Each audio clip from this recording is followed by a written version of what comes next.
Pwede ko mag-request. Pwede thematic yung questions para hindi nagugulo yung sagot.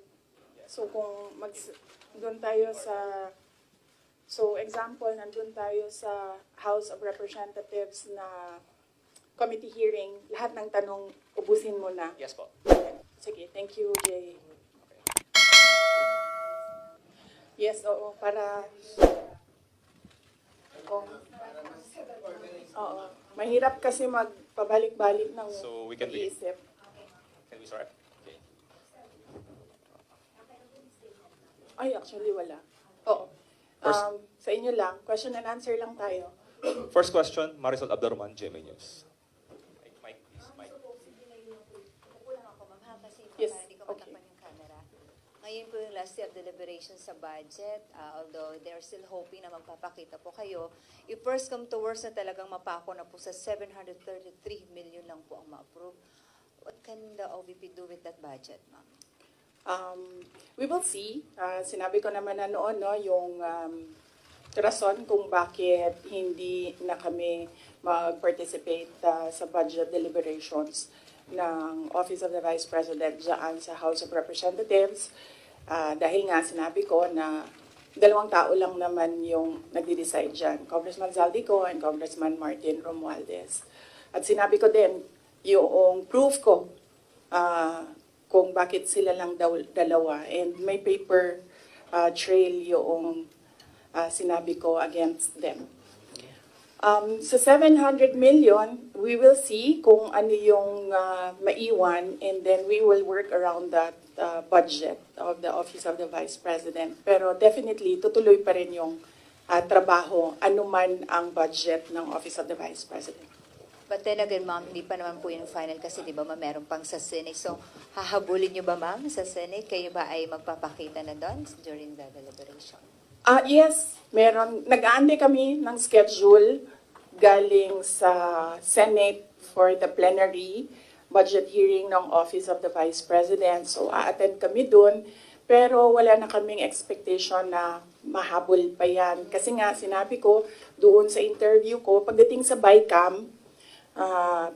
bicameral, kung nasaan nandun na yung dalawa, the Senate and the House of Representatives, wala ding nasusunod doon except si Zaldico at si Martin Romualdez. At ang example ko niyan ay yung attached na list, no, sa classrooms ng Department of Education na kahit pa man tinanong ng mga senador, nandun pa rin siya sa final draft and nandun pa rin siya sa General Appropriations Act. At ang isa pa doon na example ko sa inyo na sila lignig naman ang nasusunod doon, yung kaguluhan nila at sagutan nila sa AKAP. Wala yung AKAP, di ba? Nakita na lang nila yung AKAP sa bike camp. At sinasabi ni Zaldico, hindi, pumirma ang mga senador eh. So, yun yung example ko na, yun yung proof ko na dalawang tao lang nasusunod dyan. Si Zaldico at si Martin Romualdez. But despite that, ma'am, sure na yung inyong attendance po sa Senate deliberation? Yes. Kahit alam mong if first come to worst, talagang yun lang makukuha ang budget ng OVP. Opo, oo. Sigurado yung attendance namin. In fact, kahapon, na-discuss namin dyan sa Chief Staff na opisina kung ano yung date para ma-block namin yung date ng plenary ng Senate. But apparently, wala pa daw mga schedule, so nag-aantay kami. Alright. Ma'am, last po, yung show cause order po na pinalabas po ng Committee ng Good Government sa ilang mga OVP officials po. Opo, nabanggit kanina noong nagmo-monitor ng hearing na meron ng show cause order yung ibang mga personnel ng Office of the Vice President. Sabit lang namin sa aming legal dito sa OVP, meron naman kaming legal division, and then we will ask our lead lawyer to come up with a legal opinion. Next, there's a follow-up question from Bea regarding the OVP budget.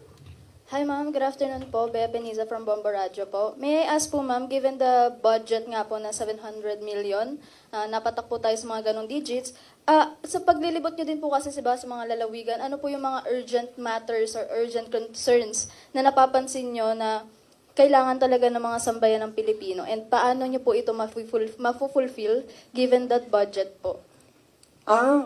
Ang Office of the Vice President naman kasi, it's complementary yung mga projects namin sa iba't ibang departments ng gobyerno. Meron kaming tally dito sa Office of the Vice President kung gaano kadami yung mga nag-a-access ng projects at ano yung mga projects na ina-access nila. Ang number one talaga dyan is medical and burial. Makikita niyo yan sa lahat ng mga bill sa hospital, laging kulang yung pambayad ng mga relatives ng pasyente. Yan ang number one. And then number two is financial assistance, yung mga hingi nila na augmentation sa kanilang pang-araw-araw. Minsan panggastos, minsan pangbayad sa kuryente, minsan pangbayad sa upa ng bahay, minsan naman humihingi sila kasi nagkukulang na yung pangbayad para sa paaralan, eskwelahan ng mga bata. So iba-iba yung rason nila, pero the same yung request nila, financial assistance. And ang sunod niyan is yung request, hindi lang ng mga taong bayan, but ng mga local government units or even mga barangay officials. Kapag merong disaster, humihingi sila ng tulong para sa pagkain, food and non-food supplies ng mga biktima ng calamity. So yun yung top 3 na lagi naming ma-encounter na hinihingi sa Office of the Vice President. In fact, hindi lang yan sa OVP kasi nung mayor ako, halos the same yung requests ng mga tao. So for the final question ko po ma'am, punta naman po tayo sa Office of the Vice President po na personals po. So, dun po sa budget na po na yun, paano po kaya, hindi po ba mabibitin yung mga personals nyo po pagdating po sa kanilang mga sahod or mga income po nila? Hindi naman po ba sila mabibitin given that budget po? Or may mga benefits pa po ba rin silang matatanggap with that budget? Yan po ma'am. Yes, oo. Kasi ang unang-unang ginagawa ng budget is pinupondohan niya yung obligations ng gobyerno. Kapag permanent employee ka, obligation ng gobyerno lahat ng bayad sa iyo, hindi lang yung sahod at iba, kasali na yung iba pang benefits. So yan, hindi yan siya pwede tanggalin ng paggawa ng GAA, ng General Appropriations Act. So on that point, kung mawawalan ba sila ng sweldo at benepisyo, hindi. Kasi obligation yan ng government sa employees ng government. It's not the same for those na contracts or hindi sila employees ng government. Hindi guaranteed yung budget para sa kanila. Thank you very much po ma'am. Okay. Next question. Bongs Magsumbol, Raptor.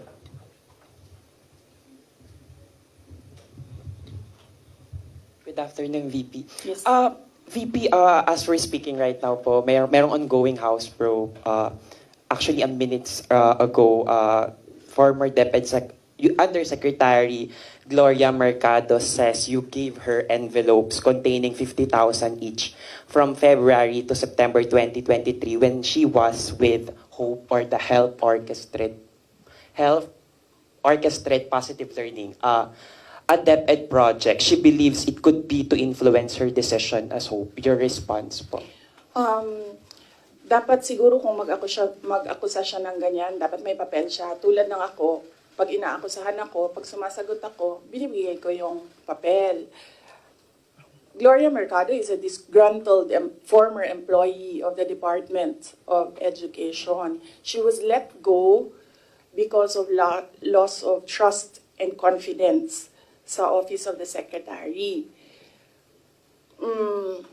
Una niyang ginawa, well, hindi ko alam kung anong nauna, pero naka-strike 2 siya sa akin.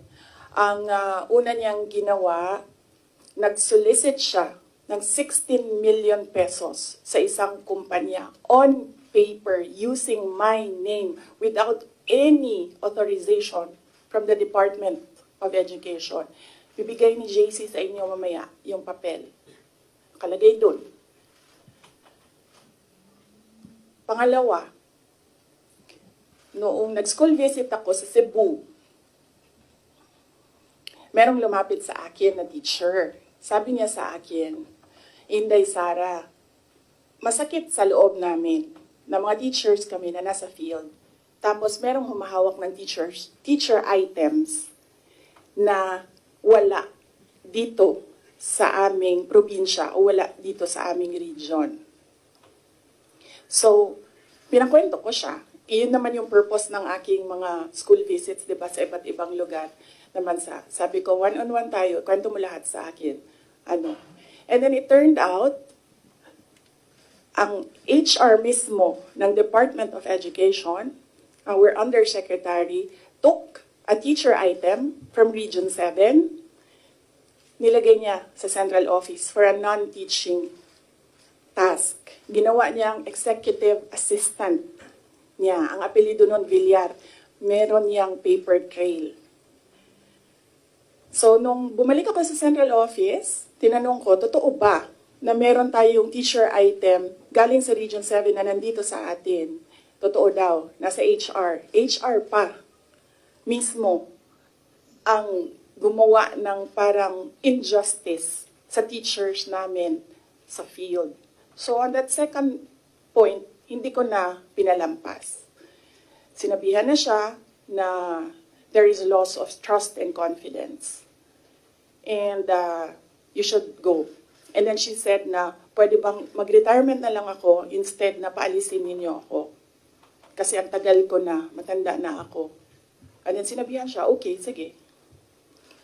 You go. So she's a disgruntled former DepEd employee. At yan yung dalawa na rason kung bakit siya pinaalis. May papel yung 16 million na solicitation niya. May papel yung teaching position sa Region 7 na kinuha niya. And my experience sa kanya, ayoko, factual lang ako ayoko atakihin yung pagkatao niya. Pero when she was HR of the Department of Education, meron kasi akong time dyan for our USEX and ASEX na hindi execom. So, pinapapunta ko yan sila kung sino man yung merong concern, sino yung may problema, pumunta kayo sa akin, mag-one-on-one tayo. So, one of those times na one-on-one kami, siniraan niya yung isang USEC, isang ASEC ng Department of Education. And bago pa lang kami nun. In fact, pag alis ko, 2 years lang kami, very, very new. Na nagulat ako. Kasi HR ka eh. Pag HR ka, hindi dapat ikaw yung mag-cause ng away-away sa loob ng institusyon. Dapat ikaw yung maging peacemaker. But siniraan niya yung isang ASEC and isang USEC sa akin mismo. And nagulat ako. Why attack the ASEC or the USEC sa kanilang pagkatao? Hindi naman trabaho. And then, ganun din ang ginawa niya. Nung umalis na siya sa Department of Education because of the 2 points, lumipat siya sa Senate. One of the offices of the senators din, nandiyan yan siya ngayon. And yung isang kaibigan ko doon sa Senado, narinig namin na sige na siya atake. Inaatake niya si Michael Poa, si Reynold Monsayak, si Gerald Chan. Nang iyan ngayon yung nakapangalan sa kanyang statement. Kaya kami, nung nagbasa siya kanina ng statement, hindi na kami nagulat. Kasi naririnig na namin sa opisina, dyan sa Senate, yung mga pinagsasabi niya after she was let go. I think, hindi lang siguro niya matanggap na kasalanan niya kung bakit siya pinalayas sa Department of Education. Pero hindi din talaga namin matanggap na magsusolicit ka sa isang private company on paper 16 million. And then, kukuha ka ng teacher item sa field, gagawin mong EA sa central office. Hindi pwede yun. VP, in relation to that, since you brought up yung names po ni Attorney Poa and Attorney Monsayak. So during the probe earlier, she said that yung reason daw kung bakit daw siya nilet go ng DepEd nyo po was that she disagreed daw with Attorney Monsayak's suggestion that bidders in the DepEd computerization program just discuss it among themselves to avoid failed bidding. Ngayon ko lang narinig yan. Sa kanya ko lang narinig yan. Pero ako ang nagsasabi, kasi I was the one who fired her out of the Department of Education. Yung dalawang rason na yon, ang rason kung bakit siya pinaalis sa Department of Education. And as I said, may papel yon. Ibibigay namin sa inyo ang papel. Ang HR record ni Villar, nasa Department of Education din. In fact, hanggang ngayon si Villar nasa region kasi sinabihan niya yung region bago siya umalis na ilagay yan sa region, wag yan sa teaching position. Pero that person is holding a teaching position. Any more questions regarding the HOR probe? PEMC, Philippine Daily Inquirer. Hi ma'am, good afternoon. Regarding din sa probe, kasi apparently parang there was a response from some of the congressmen about, yun sa, dahil wala nga po kayo ngayon doon, won't you ever attend the House probe, diba? Parang, is there a chance that you might still appear there or at least, kumbaga parang, have any other responses in responses sa sinasabi nga nila na hindi raw po kayo umaattend doon sa mga ongoing na inquiry ngayon relating to the alleged anomalies during your time no, sa DepEd? Opo. Nasabi na po namin doon sa opening statement ko kung ano yung sa tingin ko ginagawa ng House of Representatives. And lahat naman sa mga sinabi ko, meron kaming basihan. At sinabi ko doon na what they're trying to do is they're trying to make a case for impeachment. Kasi last year pa yan nila gusto talagang gawin. They're trying to make a case for impeachment. Dahil wala silang ebidensya, ang ginagawa nila, nag-fishing sila dito sa mga tanong sa loob. Kung maririnig nyo, di ba mali? Di ba mali? Ginagano nila yung sumasagot na COA resource person. And of course, ano lang ba ang rank and file? Siyempre, congressman yung kaharap mo. Di sasabihin mo, oo po, may mali. When in fact, ilang beses na kami sumagot, we are fully cooperating with the audit process and we are answering and filing our comments in all the cases before the Supreme Court. In fact, kung mag-file pa sila ng kaso pa, sasagutin namin yan sa korte. Pero hindi doon. Kasi kung gusto nila mag-impeach, wag nila kunin sa akin sa mga bias na tanong nila sa akin ang gagawin nilang impeachment. Kanina, sa tanong mo kung a-attend pa ba ako, we take it one hearing at a time.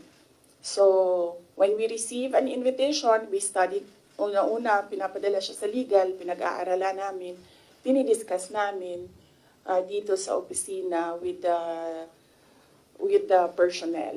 And then, tinatanong namin yung mga personnel. Like in the case of this invitation, nakapangalan na sila doon and hindi na pwede ang authorized representatives. So we sit down with them and we ask them, ano ba ang gusto mong gawin? So depende sa sagot, yun ang sinusuportahan namin. Ako as head of agency, sinusuportahan ko kung ano yung gusto. Right now, walang gustong pumunta doon sa kanila. Kasi ang concern ng lahat is yung pamilya nila. Sa kanila daw sarili, walang problema because they are government employees. So, makakasagot sila. Ang hindi daw nila makontrol is yung paninira sa pamilya nila. At yun ang concern ng lahat ng employees ng dito ng Office of the Vice President. And sabi din ng legal namin, there are valid legal points or legal questions sa nangyayari na hearing, which is the contempt of the letter to Congressman Joel Chua kaninang umaga. Unang-una doon, yung privileged speech mismo ni Congressman Valeriano nagsabi ng unverified claims. So paano ka maggagawa ng hearing based on unverified claims? Hanapin mo muna yung mali. Tapos ka mag-hearing. Hindi yung doon mo hahanapin yung mali sa hearing. Pangalawa, ito yung punto ko nung last akong pumunta sa kanila. Nakalagay sa batas, nakalagay sa constitution natin. Inquiry in aid of legislation. Hindi siya gumamit ng investigation. Sabi niya doon, persons, the right of persons shall be respected. Hindi siya nagsabi ng witnesses. Pero pagdating mo sa rules sa loob ng House of Representatives, rules nila in aid of legislation, ginagamit na nila interchangeably. Inquiry and investigation, persons and witnesses. Mag-decide muna sila, ano ba sila doon, korte o hindi? Hindi naman sila korte. Paano ko nasabi na gumagalaw sila na parang korte? Nilagay nila doon. The rules of court are supplementary to these rules. So, ibig sabihin, gumagamit na sila ng rules of court. Ang ginagawa nila doon na is an investigation that is akin to the judicial process na ginagawa ng NBI, na ginagawa ng DOJ, na ginagawa ng mga piskal. At ang isa pang punto namin doon sa sulat ay, ano yung pangatlo? Kalimutan ko na. Pahingin tubig, sir.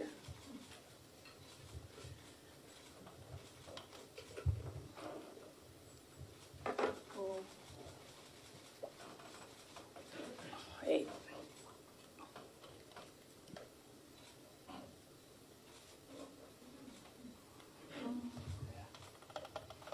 Napagod ako sa kakasulat nito kagabi. Ano oras ito? Pinadala ko. 12:35 a.m. Ito na. Thank you.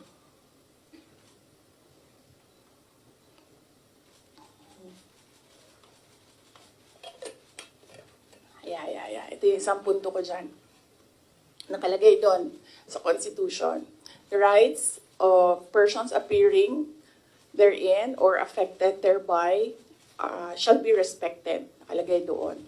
So, ibig sabihin, dahil in aid of legislation lang ito, at hindi naman ito prosecution or investigation, ibig sabihin, pwede humindi ang tao. Diba? Kasi, ayoko sumali sa pag-craft ng legislation nyo, bakit nyo ako pipilitin? Di maghanap kayo ng ibang resource person. Ang dami namang previous vice presidents dyan. Napakalapit ni former President Gloria Arroyo sa kanila. Yun ang tawagin nila, gawin nilang resource person kung meron talaga silang batas na ginagawa about sa Office of the Vice President. And then ang huli noon is sub judice. Ang daming questions nila na kaparte ng 3 cases na final sa Supreme Court na dapat hindi pinag-uusapan sa labas ng korte. At yung huli, sinabi namin paulit-ulit, nandun kami sa loob ng Commission on Audit. Nag-participate kami sa audit process. Kahit na yung audit na yan, dumating lang yan pagkatapos nila na mag-usap ng Makabayan Block at ni Speaker Romualdez na atakihin ang confidential funds. Sumasagot pa rin kami kahit alam namin kung ano ang motibo sa audit. So, yes. Anong tanong mo, sir? Kalimutan ko. Yun lang po. Next Then, out po. of security concern na rin ng ibang VP officials and employees kung bakit na rin hindi, you prefer not to go to the inquiry sa House. Security, physical security nila, personal, wala naman kaming problema sa security. Wala akong narinig na gano'n, na comment galing sa kanila. Lahat nagko-comment na maawa sila sa mga anak nila. Next question, Red Mendoza, Manila Times. Good afternoon po, Ma'am. Red Mendoza po from the Manila Times. Ma'am, si Congressman Jill Bongalon of the Ako Bicol Party List said na kung hindi naman daw po kayo interested sa trabahong ito, mag-resign na lang daw po kayo. Sabi din po ni Kong David Suarez, Deputy Speaker David Suarez, na most of the congressmen felt na the Vice President, kayo daw po, with all due respect, ma'am, sabi po, mag-resign na lang daw po kayo kasi parang hindi kayo interested sa trabaho, ma'am. Ano po ang inyong masasabi dito sa sinabi ng quote-unquote young guns of the Congress? Oo. Actually, kung mapapansin nyo, hindi ako nakikipag-usap sa kanila. Nakikipag-usap lang ako kay Zaldico at kay Martin Romualdez. Pero pagbibigyan kita, Ren? Yes po. Yes, pagbibigyan kita. Gusto nila mag-impeachment, diba? So apparently, pakiramdam ko at sa tingin ko sa mga nangyayari, wala silang kaso for impeachment. Kaya sila nandyan. Kaya sila sige hanap ng kung ano ang gagamitin nila. Ngayon, ang track ni Franz Castro, ni Trillanes, is impeachment. Gumawa sila ng isa pang track na resignation. Parang papalabas nila, impeach ka namin for wrongdoing, whatever. And then, itong isang grupo na ito, umalis ka dyan. Kasi kapag hindi ka umalis, kapit tuko ka. Pero, hindi naman kasi ako sasagot sa young guns. Dahil, kailangan ko sumagot sa 32 million na bumoto sa akin. Hindi sa isa or dalawa na tao. Kaya, hindi ako aalis dito. Dahil nilagay ako ng mga tao dito, believing that I will work for the country. And that is what we did. We worked. Follow-up lang po, ma'am. Kasi pakiramdam daw po nila, ma'am, meron daw po mga section ng 32 million ang nawalan na po ng tiwala sa inyo. And specifically po, from the Marcos loyalists who voted you po with the tandem of your ex-friend, President Bongbong Marcos. Ano pong inyong pakiramdam po, ma'am, na parang yung iba po sinasabi ay quote-unquote nabudol dahil sa inyong tandem, ma'am? Hindi ko nasasagutin yan. That needs a sit down. Wow. Next. Next question, Ms. Giselle. Alright, GMA News Online. Good afternoon, ma'am. Regarding your Calagos trip po, ma'am, can you give any clarification regarding this? Kasi may mga nagsasabi daw po na during or before no House plenary deliberations, nag-beach trip daw po kayo. Doon ako sa Calaguas. Isasagot ko nga sana yun doon sa isang question, no? I visited island barangays, and kung tatanungin niyo ako, ano yung problema? Unang-una, ganun pa rin, access to medical care. Dahil island barangays sila, usually pag nagkakasakit daw yung mga tao doon, hindi na nagpapagamot. Doon na lang din sila namamatay. Then pangalawa, internet access. Kuryente, wala silang kuryente doon. Generator ang gamit nila. Pag walang capacity para gumasto sa gasolina, wala talagang kuryente doon sa gabi. At pangatlo, yung malinis na potable water. Kasi kumukuha lang sila doon sa tiningnan namin. Kumukuha lang sila doon sa parang tubod gani. Spring. Spring. So, yes. I think, nabasa ko naman yung report ng Philippine National Police. Accurate naman, tama yun lahat. Ang report nila. 6:32, was it, na umalis ako doon sa Calaguas. Nung Monday po, ma'am. Ng Monday, yes. 6:32 ng Monday, umalis ako doon. Ang budget hearing started 10 a.m. So tama din ako. Walang budget hearing na nangyayari at 6:32 a.m. Walang congressman magigising ng 6:32 a.m. para magtrabaho. Ang gumagawa lang ng ganyan ang mga executives. na hindi natutulog para magtrabaho. So, by the time na nag-hearing sila sa budget, 10 a.m., nandun na kami sa Vinson's poblasyon. Umiikot na kami doon sa iba't iba nilang landmarks sa Vinson's. I'm happy na dahil sa aking pagbisita doon ay na-highlight ang Calaguas Islands. They need more visitors there kasi karamihan sa kanila they depend on tourism na nangyayari lang kapag summer. Kasi medyo malayo yung boat ride tsaka choppy yung balot nga rin. Ano sa'yo? Maalon. Maalon. Yes. Next question, Mr. Jason Rubico, SMNI. Other topic? Any matter? Oh. Any other follow-up questions? O sa Bicol, tapusin muna natin yung Bicol. Can you tell us more about your meeting with former Vice President Lenny po? I do not have permission from Vice President Lenny to talk about what we talked about. Pero ito lang yung gusto ko sabihin din sa mga tao. Hindi ba dahil kasi hindi alam ng mga tao or walang picture na lumalabas ay hindi ko ginagawa.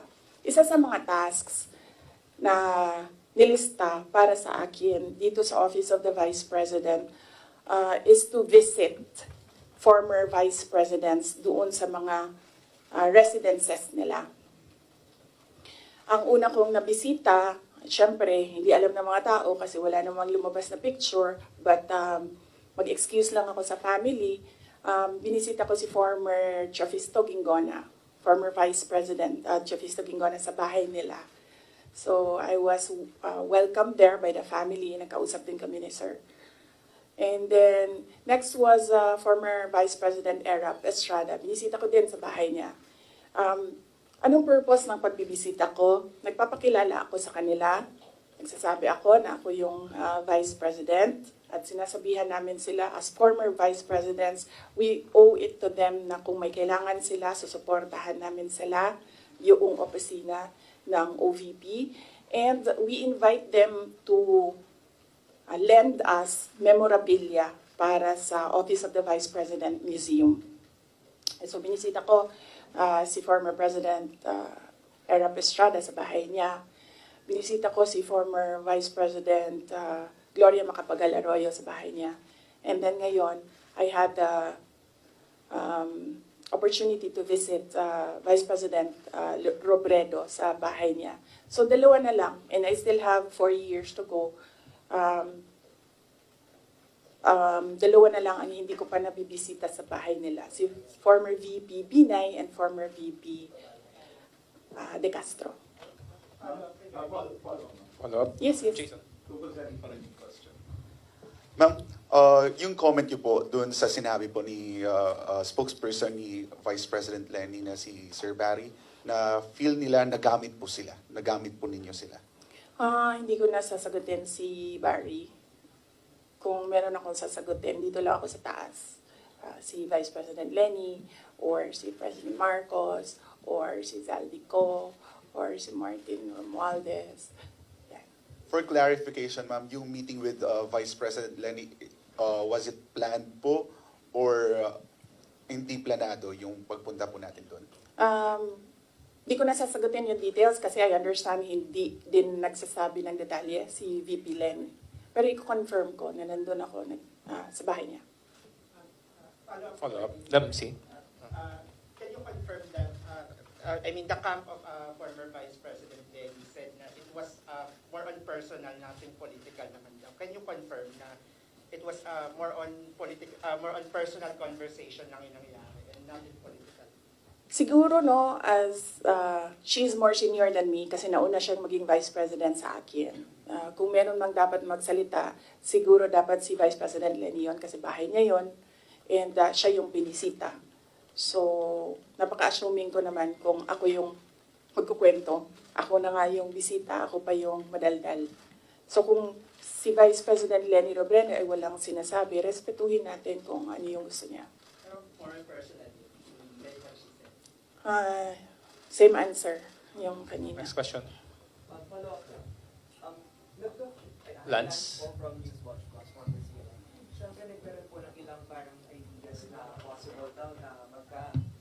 magka-alyansa in the future because of that meeting. Pero kayo po ba, bukas po ba kayo na in the future ay makipag-alyansa sa politika with former VP Robredo? Hindi yan yung nasagot ko, no? Pero nasagot ko na yung question about political alliances noong araw na umalis ako sa Department of Education. Sabi ko doon, inimbita ako ni President Marcos na sumama sa kanila. Inimbita din ako ni former President Duterte na sumama din sa kanila. And right now, hindi ako, ang sinasabi ko nga noon, I'm single and ready to mingle. But right now, hindi ako handa na sumama kahit kanino man because kailangan ko muna ayusin at ipagtanggol ang Office of the Vice President. So nandun tayo sa protect the Office of the Vice President na isa sa mga, of course, duties ng Vice President. Next question, Kat Domingo, ABS-CBN. Ma'am, still on this topic, mayroon pong ibang mga political analysts who are saying that who are accusing you of using your visit to Naga as a diversionary tactic, allegedly, doon sa mga intrigues sa inyo sa House of Representatives, particularly the budget hearing. Your defense to this, ma'am? Unang-una, ang diversionary tactic, wag the dog nga sinabi ko noon na ginagawa is yung pag-atake sa akin. Nakita nyo, wala na tayong pinag-uusapan patungkol sa bansa, kundi si Sara Duterte. At hindi na natin napapag-usapan ang kahirapan, ang kagutuman, ang kawalan ng internet, walang internet connectivity sa iba't ibang lugar, kuryente na mahal, kuryente na hindi reliable ang supply. Ang daming problema ng bansang ito. Pero hindi na pag-usapan dahil pinapag-usapan natin si Inday Sara Duterte. Pero wala namang problema sa akin yon. Kaya ko naman sagutin yan lahat kasi alam ko naman wala akong ginawang mali.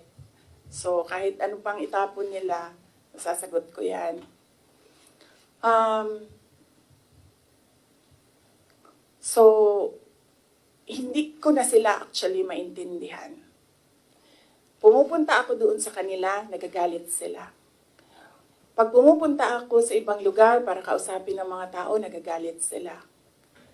Yan yung sinabi ko kagabi doon sa bahay namin. Hindi ko na maintindihan. Galit sila sa lahat ng ginagawa ko. Kausapin ko yung multisectoral groups, nagagalit sila, diversionary tactic. Hindi ko naman inimbento yung fiesta ng Peña Francia doon.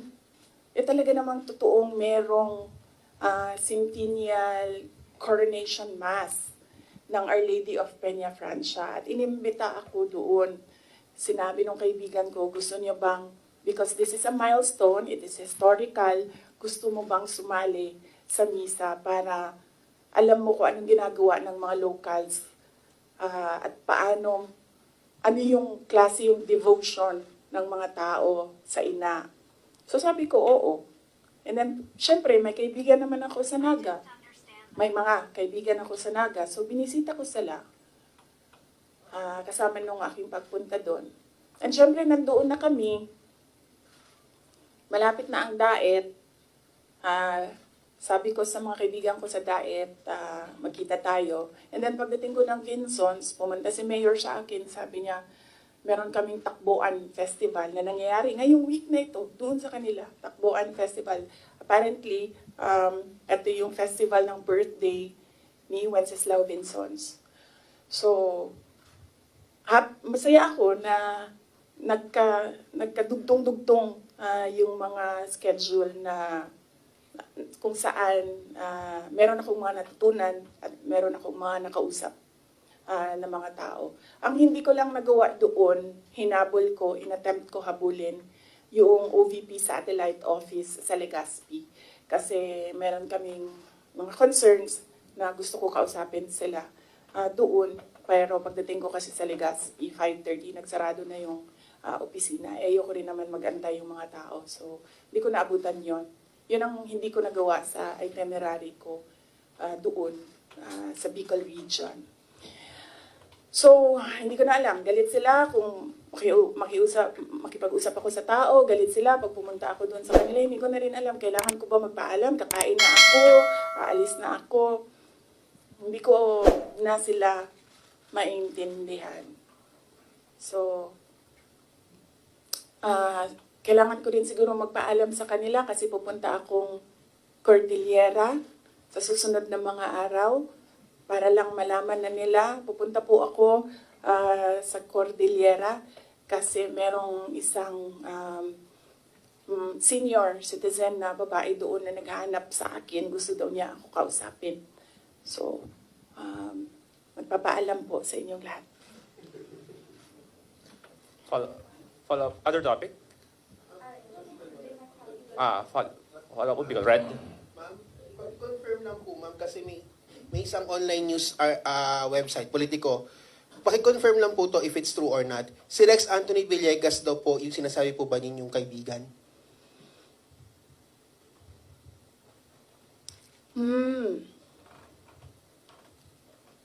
Hindi ko alam kung nagsalita si Asek Villegas. Hindi ko, sorry, I have no information right now kung ano yung sinabi ni Asek Villegas. Siya daw po yung parang, siya daw po yung ina-identify na Bicolano friend na nag-broker sa meet ninyo with former Vice President Lenny Robredo. Oo. Siguro ang tamang ano dyan is tanungin diretso si Asek Rex Villegas. Okay. Other matters? From our friends from the Foreign Correspondent Association of the Philippines, Mr. Ken Sasaki, Japanese News Bureau. Good afternoon, ma'am. Hello. You understand Tagalog? Not so much. No? I'm so sorry. So, Japanese So, News. how did you understand my answers earlier? Sorry. Just It's Go ahead. okay. Yeah. It's Go okay. ahead, Sasaki-san. Oh, I love Japan. thank you. It's my favorite country in the world. Yes. Next to the Philippines, because the Philippines is given already because I live here and this is where I'll die. But countries to visit, number one, Japan. I also love your country. Thank you, thank you. You should visit Calaguas. Yes, I did. Beautiful. I did. I love Oh, it. you did? You've been there? Yes. Oh, so beautiful. Yes. I've never seen any beach as beautiful as Calaguas. Go ahead, Sasaki-san. Yes, sorry. Sorry. Recently, your father publicly said that from one family, one president is enough. Do you agree with this? One family, one president. Well, if there is a law, then we should follow the law I think this is in relation to family dynasties of people running for offices in government. If there is a law, we will follow the law. I have no problem. I've always said that my dream was to become a pediatrician, a doctor. My dream was not to become a mayor, a vice president, or a president. So I don't have problems with not becoming president of the Philippines. I talked to my friend in Cambodia, and I learned that they have a 16 million population. I said, I'll run for president in Cambodia. It's easier. It's just 16 million. And hopefully additional. So how do you think about the current president, who is the second from one family? Well, there is no law prohibiting family members of former presidents running for president. So when he ran, he was well within his right to run for president.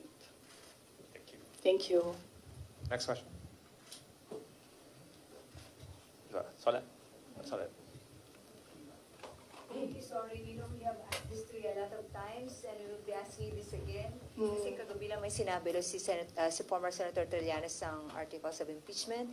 Sino ba sa tingin mo ang talagang nasa likod nitong ugong-ugong? Kasi kami, we always ask the Congress. Ang lagi nilang sinasabi kung meron mang impeachment, naririnig nila, sa'yo daw po. So sorry, we have to ask you again, ma'am.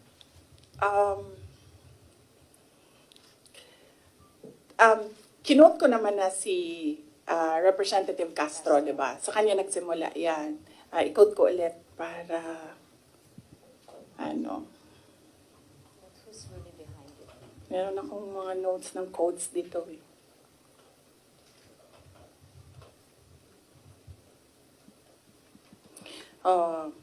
Ito yon, Inquirer ito, yung kinuha ko. Pero I think kinary din siya ng iba't ibang media outlets. The impeachment is especially on the misuse of public funds and technical malversation and violating the 1987 Constitution because a government official is bound to follow the Constitution. So last year pa lang, meron na siyang grounds for impeachment. Kaya sinasabi ko, ginagawa nila ng paraan, pumasok lahat nung kailangan nila doon sa pinag-usapan nila na grounds. And then yes, nagsalita, kanina sinabi ko, one track is impeachment, nandito si Castro, nandito si Trillanes. Sino, alam ko kung sino, pero hindi ko siya masabi. At the proper time, siguro, pag lumabas na yung story about sa kanya, sasabihin ko yung lahat ng alam ko. Pero hindi pa kasi lumalabas dito sa hearing yung pangalan niya eh. So, pag merong nagsalita dyan about sa kanya, sasagutin ko, sasabihin ko kung sino. So, iisa lang ang handler ni Risa Ontiveros, si Sonny Trillanes, at ni Franz Castro. Although si Franz, parang I think she's serving two masters. Hindi siya direct doon sa isa. Dito lang siya sa isa. Isa lang ang handler nilang tatlo. Kasi ang dami nyo ng materials. Pag inubos natin lahat ngayon, wala na kayong trabaho bukas. Sa susunod na araw, sa susunod na buwan, ano pang trabaho ninyo? Wala na kayong balita. Hindi. Hindi. Alam niyo naman eh. Gusto niyo lang manggaling sa akin. We know the person. Alam niyo kung sino. Gusto niyo lang manggaling sa akin. Pero mamaya na kasi meron kasi siyang kwento eh. Kasi hindi pa kasi lumalabas. Hindi ko malabas yung kwento. So, Sa quad ko? Sa third hearing po ba sa good government po ba lalabas? Or sa Quad ko? as a good government. About sa akin, wala naman ako doon sa Quadcom eh. I think sinubukan natin ni Trillanes yung sabi niya mas masahol pa ako kay PRD.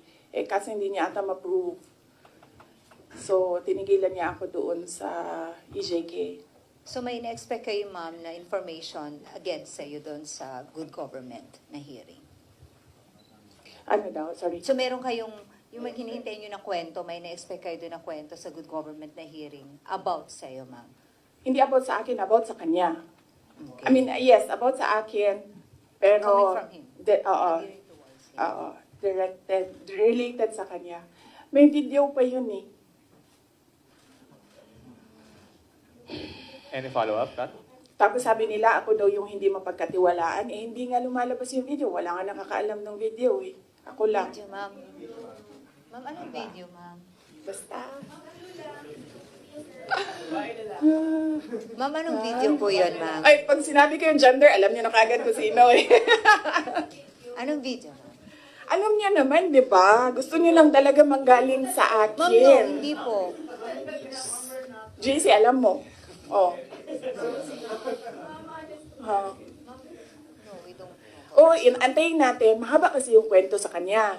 Tapos pag kinento ko yung parte lang ng question na yan, sayang naman yung ibang chismis. Hindi chismis yun kasi ako yung ano eh. Ako yung may alam. Hindi. Iba pa. Iba pa. Yeah. Hindi ito yung pulveron. Hindi din. Hindi din. Oo. Wala na bang question? Ano na Next ito? question. Ma'am, Fishing so- na ito. Next question. Fishing.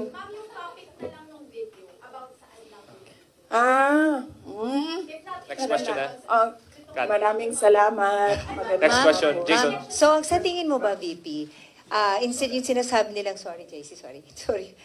Sorry, Your Honor. Dapat hindi ko ma-recognize. So, ang sinasabi mo, VP, imbes yung sinasabi nilang you're making diversionary tactics, ikaw yung nagiging diversionary Ako yun. tactics nila Ako yun. Kasi, tingnan nyo, sa totoong problema. ako mayor ako ng 3 terms. Noong simula ng term, pinag-uusapan na kaagad namin ng council yan. Ano ba ang landmark legislation ninyo for this 3 years? Nakikita nyo ba na meron silang landmark legislation? Wala. Inuubos nila yung oras ng mga tao. Kita niyo yung mga tao sa DepEd, wala na nagawang trabaho yun. So, kakaupo nila doon. Inuubos nila yung pera ng taong bayan diyan sa mga hearings nila going after me. And wala silang pake kasi ang gagawin lang nila is magbigay ng pera kung saan-saan.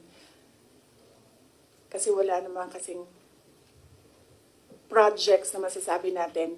Ang ano sa amin yan, pag umuupo ako, ewan ko lang sa iba. Ako, nung mayor ako, pinag-uusapan ka agad, ano ang big ticket project ng 3 taon na ito? Ano ang landmark legislation ng taong ito? Kasi yan yung gagamitin namin para ma-re-elect kami. Diba? Yan yung sasabihin namin, kita nyo? Kita nyo? May landmark legislation tayo. So, dapat kasi pag upo mo, ganyan yan, diba? Sasabihin mo sa mga tao, in 6 years, pinakamayaman na ang Pilipinas, in 6 years, ganito, may security, dami kang. And then lahat ng trabaho mo, papunta siya doon para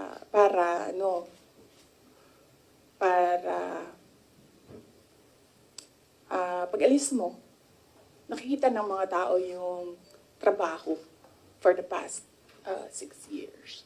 So, Follow up. Other matters. oo, okay lang kasi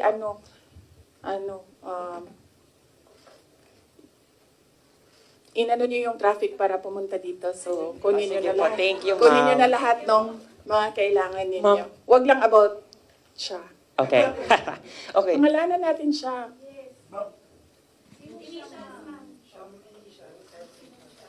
Ano bang...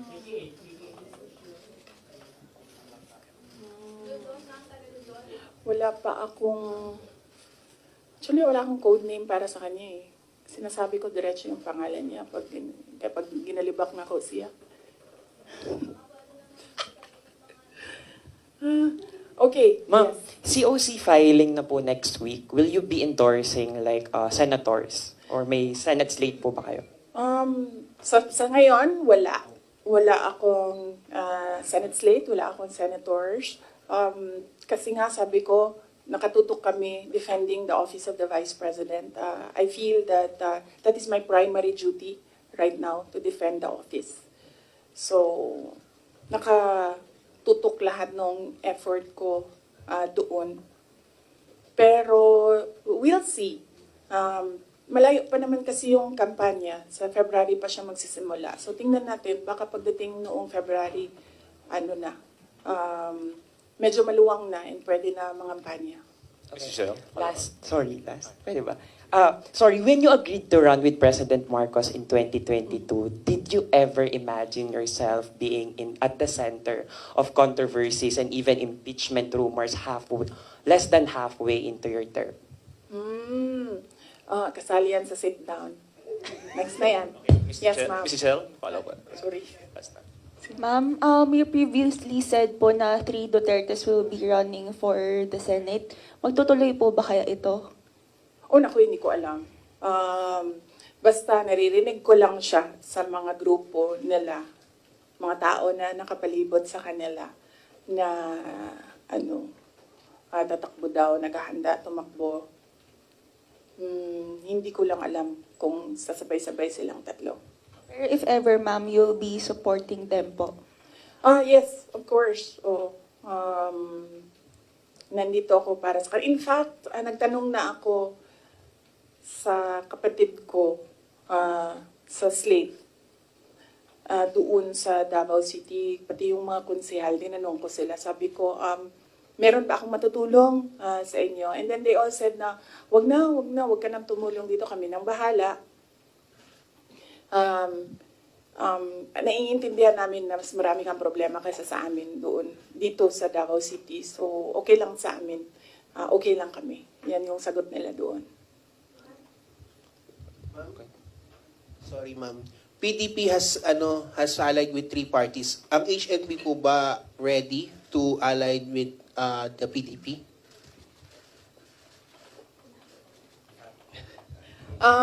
Wala pa kaming discussion na mag-alliance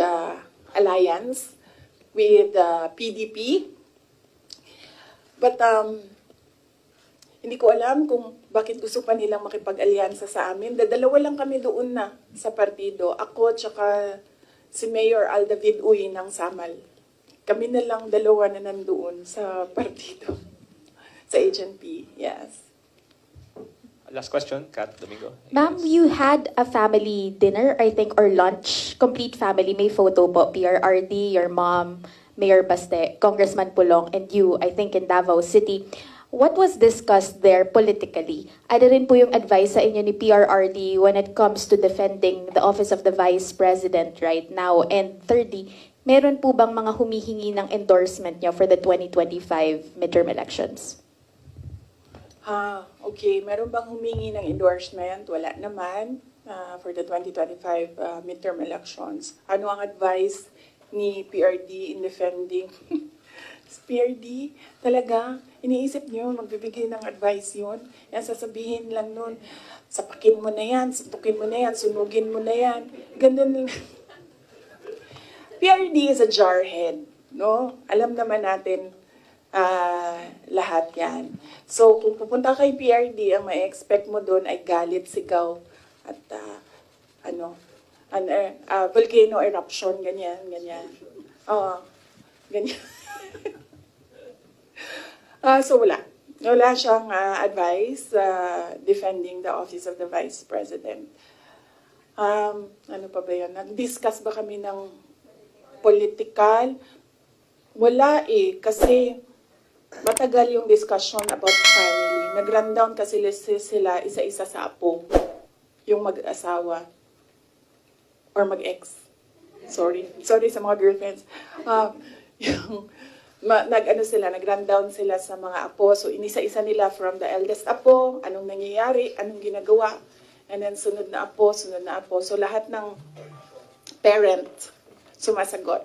Like, PZD answered para sa mga anak niya, and then Baste answered para sa mga anak niya, and then ako ay answered para sa mga anak ko. So, yun yung nangyari. So, medyo mahaba yung discussion kasi marami silang tanong regarding sa mga apo nila. Ay nako, si PRD, pag sinabihan mo ICC, sasabihin niya sa'yo, babarilin ko sila lahat. So yeah, no, wala. There's no talking to PRD. Pero si PRD mo, parang nagsasabi ko, nag-miss ako yung ako. Kasi yung sir is tapos. Oh yes, oo. Ang lagi lang kasi nasa kanya is yung mga anak ni Baste, ni Mayor Baste.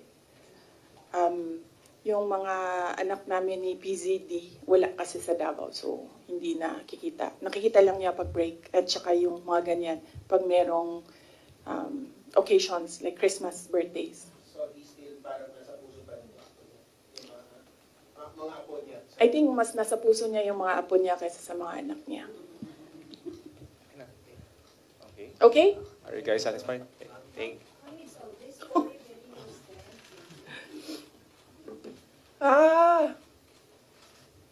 Wala naman kasi talaga akong ginawang mali. Pero kung sa tingin nila meron man, dalhin nila kung saan, dalhin nila sa impeachment, dalhin nila sa korte, sasagutin namin.